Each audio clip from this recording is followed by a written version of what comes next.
আর আমি বারবার একটা কথা বলি যে এই দুনিয়াতে আল্লাহ ছাড়া আমাদের আপন বলে কেউ নাই। আপনি যাকে আপন মনে করেন না কেন, আমাদের সম্পর্ক আছে বাবার সাথে, মায়ের সাথে, স্ত্রী সন্তানদের সবার সাথে, আমাদের হক আছে, অধিকার আছে, সব ঠিক আছে। বিশ্বাস করেন আল্লাহ ছাড়া আপন বলে আপনার কেউ নাই।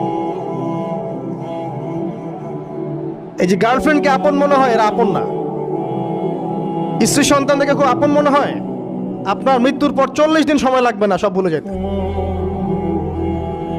পিতা মাতা ভাই বোন সবাইকে আপন মনে হচ্ছে। পিতা মাতার স্থান বাবা মার পরে, আল্লাহ রসুলের পরে, সেটা ঠিক আছে, তো আপন আল্লাহ ছাড়া তারা নন।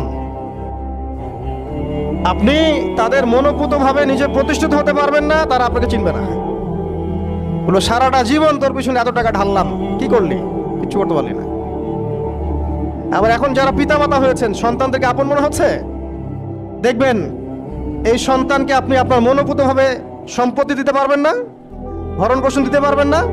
এই সন্তান বড় হয়ে আপনাকে বৃদ্ধাশ্রমে পাঠিয়ে দিতে পারে, নাউজুবিল্লাহ। অথবা আপনার সাথে এই সন্তানই খারাপ ব্যবহার করবে। আপন মনে হচ্ছে?